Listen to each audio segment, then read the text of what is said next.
ఏం జరిగింది అనేది ఒక్కసారి తెలంగాణ ప్రజలందరూ కూడా ఒకసారి చాలా క్లారిటీగా కూడా నేను చెప్పే ప్రయత్నం అయితే చేస్తాను. ఏం జరుగుతున్నది అనేది. రైతుల పక్షాన కాంగ్రెస్ ప్రభుత్వం ఏం చేసింది? గతంలో కాంగ్రెస్ ప్రభుత్వం దాదాపుగా కొన్ని సంవత్సరాల పాటు పాలించిన తర్వాత ఏం చేసింది, ఇప్పుడు ఏం చేయబోతుంది అనేది కూడా ఒకసారి అయితే చూసే ప్రయత్నం అయితే చేద్దాం. నిజానికి కూడా తెలంగాణ రాష్ట్ర వ్యాప్తంగా జరుగుతున్న ఈ ఎపిసోడ్కు సంబంధించి పూర్తి స్థాయిలో ఎలా ఉంది ఏంటి అనేది కూడా ఒకసారి అయితే చూసే ప్రయత్నం అయితే చేద్దాం మిత్రులారా.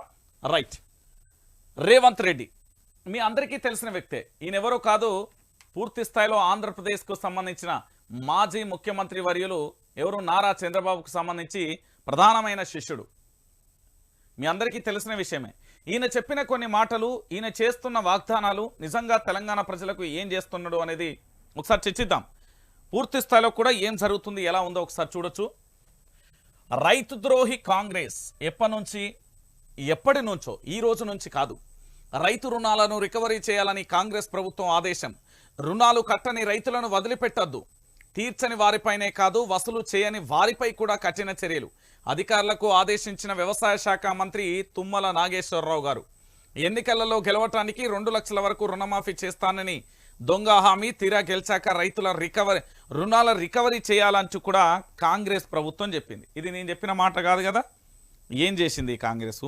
తెలంగాణ ప్రజల్ని ఎట్లెట్లా మోసం చెప్తాంది, ఏం కథ అనేది ఇప్పుడు మీకు అన్ని సాక్ష్యాధారాలతో సహా ఒక్కొక్కటిగా కూడా ఈరోజు మీ అందరికీ చూపెట్టే ప్రయత్నం అయితే చేస్తా. ఎందుకంటే ఓ పక్కన రైతులను ఒకరేమో హేళన చేస్తారు, ఇక ఇంకోడేమో ఇష్టం వచ్చినట్టు మాట్లాడతారు. రైతులు అంటే తెలంగాణ రాష్ట్ర వ్యాప్తంగా విలువ లేకుండా పోయే పరిస్థితి చేస్తున్నారు. ఇదే కేసీఆర్ నెత్తి మీద పెట్టుకొని వాళ్ళను దేవుళ్ళలా పూజించి వాళ్ళకు ప్రాజెక్టులు కట్టి పూర్తి స్థాయిలో కూడా ఈ రాష్ట్ర అభివృద్ధి కోసం ఇక్కడ రాష్ట్రంలో వరి ధాన్యాగార పంటగా చేసిన వ్యక్తి ఎవరు అంటే కల్వకుంట్ల చంద్రశేఖరరావు గారు. మరి అలాంటి పరిస్థితి ఉన్న ఈ తెలంగాణలో ఎందుకు ఇట్లా చేస్తున్నారు, ఏం జరుగుతున్నది అనేది ఈరోజు మనం చర్చించుకుందాం. ఈయన చెప్పిన మాటలు ఏంది, ఇక్కడ చేస్తున్న అంశాలు ఏంది అనేది కూడా ఒక్కొక్క మాటలు వాళ్ళ వినబెడుతూ మీ అందరికీ కూడా ఇది ఒక్కసారి వినండి తెలంగాణ ప్రజలారా. మళ్ళీ 2 లక్షల రుణం తెచ్చుకోరి డిసెంబర్ 9 అంటే నేనేం చెప్తున్నా అంటే రుణమాఫీ అయిన వాళ్ళందరూ ఎంబడవై మళ్ళీ 2 లక్షల రుణం తెచ్చుకోరి డిసెంబర్ 9 అంటే నేను మాఫీ చేస్తా. కాబట్టి రైతులందరికీ నేను విజ్ఞప్తి చేస్తున్నా, ఎంబడే పోయి బ్యాంకు పోయి లోన్లు తెచ్చుకోరి, వచ్చిన ఎంబడే నేను రుణమాఫీ చేస్తా. నేనేం చెప్తున్నా అంటే రుణమాఫీ అయిన వాళ్ళందరూ ఎంబడే పోయి మళ్ళీ 2 లక్షల రుణం తెచ్చుకోరి డిసెంబర్ 9 అంటే నేను మాఫీ చేస్తా. కాబట్టి రైతులందరికీ నేను విజ్ఞప్తి చేస్తున్నా, ఎంబడే పోయి బ్యాంకు పోయి లోన్లు తెచ్చుకోరి, వచ్చిన ఎంబడే నేను రుణమాఫీ చేస్తా. నేనేం చెప్తున్నా అంటే రుణమాఫీ అయిన వాళ్ళందరూ ఎంబడే పోయి మళ్ళీ 2 లక్షల రుణం తెచ్చుకోరి డిసెంబర్ 9 అంటే నేను మాఫీ చేస్తా. కాబట్టి రైతులందరికీ నేను విజ్ఞప్తి చేస్తా. రైట్, విన్నారు కదా. ఇది రాష్ట్ర ముఖ్యమంత్రిగా బాధ్యతలు చేపట్టమందుకు కాంగ్రెస్ పార్టీకి సంబంధించిన పిసిసి చీఫ్ రేవంత్ రెడ్డి గారు స్వయాన తన నోటితో తన మాట్లాడిన పూర్తి స్పృహలో ఉండి, పూర్తి ఆరోగ్యవంతంగా ఉండి, అన్ని రకాలుగా ఉండి తాను ఏకంగా ప్రెస్ మీట్ ముందు మాట్లాడిన అంశాలు మీకు వినబెట్టిన, 1కి 3 సార్లు వినబెట్టిన. మరి ఈరోజు వీళ్ళు చేస్తున్నది ఏంటి, ఇక్కడ చెప్తున్న అంశానికి ఏమైనా పొంతనుందా? రైతులకు సంబంధించి ఇక్కడ నేను రుణమాఫీ చేస్తా, మీరు పోయి తెచ్చుకోర్రి అని ఈ పెద్ద మనిషి చెప్తాడు. మరి ఈరోజు చెప్తున్నా అంటే రుణమాఫీ అయిన వాళ్ళందరూ ఎంబడే పోయి మళ్ళీ 2 లక్షల రుణం తెచ్చుకోరి డిసెంబర్ 9 అంటే నేను మాఫీ చేస్తా. రైతులందరికీ నేను విజ్ఞప్తి చేస్తున్నా. రైట్, ఈయన ఏం చెప్పినో మీరు విన్నారు కదా. రైతులందరికీ డిసెంబర్ 9వ తారీఖున రుణమాఫీ చేస్తానని స్వయంగా పిసిసి చీఫ్గా ఉన్నప్పుడు ఆ పార్టీకి సంబంధించిన అధ్యక్షులు రేవంత్ రెడ్డి గారు చెప్పిన మాట. మరి ఈరోజు రైతుల పక్షాన ఎందుకింత కర్కశంగా వ్యవహరిస్తున్నారు? రైతులు అంటే అంత చిన్న చూపు ఎందుకు? ఈ దేశానికి అన్నం పెట్టే రైతన్న వెన్నుముక అని కూడా జై జవాన్ జై కిసాన్ అంటూ కూడా నినాదిస్తారు కదా. మరి ఇదే రైతన్న పాలిట ఎందుకు కాంగ్రెస్ పార్టీ ప్రతిసారి కూడా ఎప్పుడు అధికారంలోకి వచ్చినా కూడా రాక్షస ఆనందాన్ని ఎందుకు పొందుతున్నది? గతంలో జరిగిన బషీర్బాగ్ కాల్పులు కావచ్చు, అంతకుముందు అన్నదాతలను పూర్తి స్థాయిలో ధర్నాలు చేస్తే కేసులు చేసినాయి కావచ్చు, నిరంతర కరెంటు లేక ఇబ్బందులు పెట్టిన పరిస్థితులు కావచ్చు, అర్ధరాత్రి అపరాత్రి అని తేడా తెలవకుండా బావుల కాడ పాములు, తేళ్లు, చీడపీరలు, చీడ పురుగులకు సంబంధించి ఏది ఉన్నా కూడా అవి కాటేసి చనిపోయి కరెంటు షాకులు కొట్టి మరణించిన రైతులు ఆహో లెక్కలలో మాటలలో చెప్పలేనంత మంది ఉన్నారు.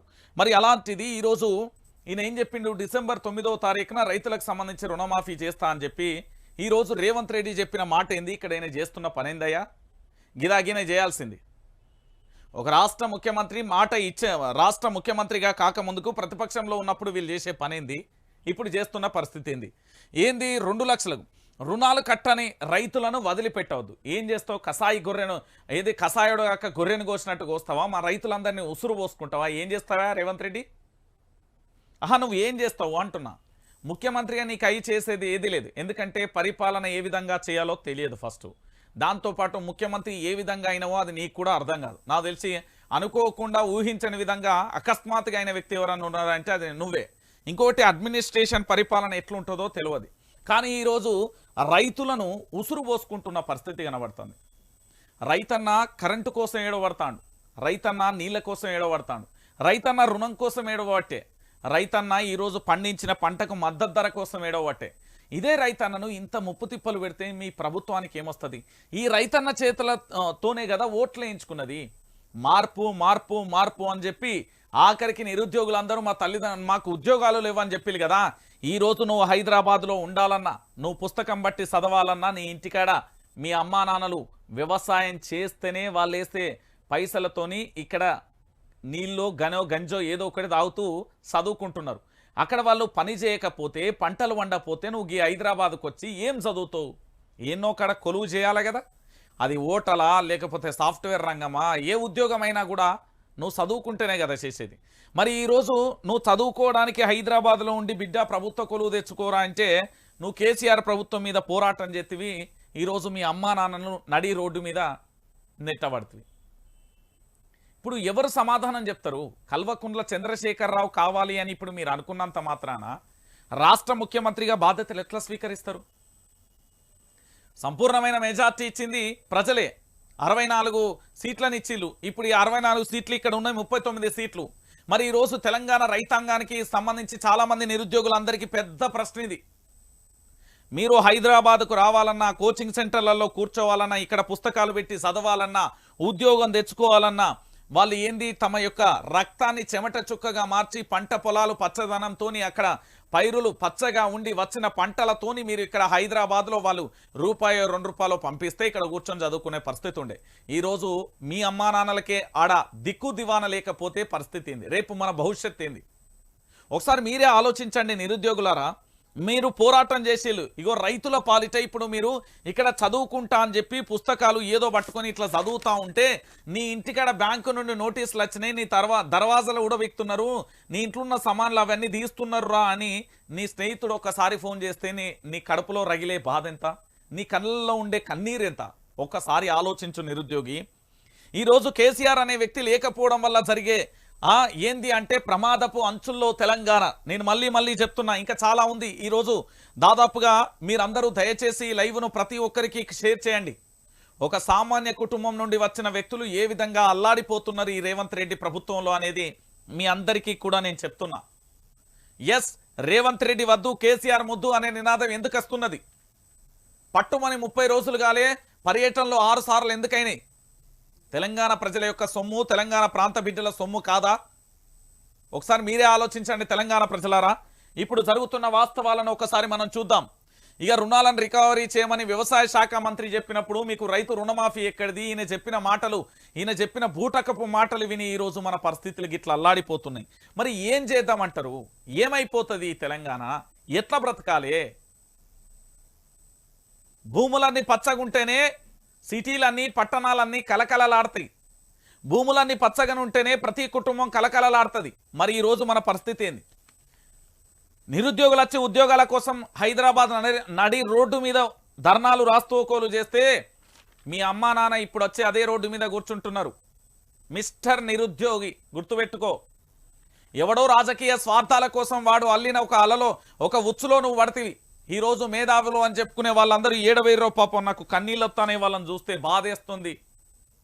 మేధావి వర్గం అని చెప్పుకునే వాళ్ళందరూ ఏడున్నారో నాకు. ఎందుకు అంటే కోచింగ్ సెంటర్లలో ఉన్న నిరుద్యోగులను పూర్తి స్థాయిలో కూడా మీరు వెనక నుండి మీ స్వార్థ రాజకీయాల కోసం, మీ అవసరాల కోసం మీరు చేస్తారు. ఈరోజు పదవుల కోసం పాకులాడబడుతుంది. అంటే నిరుద్యోగి రోడ్డు మీద పడ్డారు. నిరుద్యోగి కాదు, నిరుద్యోగి కుటుంబం కూడా రోడ్డు మీద పడ్డది. ఎందుకంటే పంటలకు సంబంధించి నీళ్లు, యాసంగికి నీళ్ళు ఇవ్వకపాయే, కరెంట్ ఇవ్వకపాయే, రైతుకు సంబంధించి పెట్టుబడి సాయం చేయకపోయే, ఆఖరికి రైతు తీసుకున్న రుణాలకు సంబంధించి అడగవచ్చే. ఇక ఏం చెప్తారు తెలంగాణ ప్రజలారా? ఒకసారి మీరే ఆలోచించండి తెలంగాణ ప్రజలారా. వాస్తవ విషయాలను ఇప్పటికైనా తెలంగాణ సమాజం గుర్తించాలి. తెలంగాణ ప్రజలందరూ కూడా గుర్తించాలి.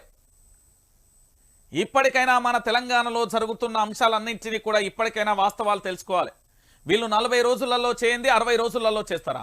పట్టుమని 40 రోజులలో మహాలక్ష్మి స్కీములో మొట్టమొదటిగా ఉన్న ఒక్క అంశాన్నే చేయలే, వీళ్ళు మిగతా అంశాలు చేస్తారని మీరు ఎట్లా నమ్ముతున్నారు?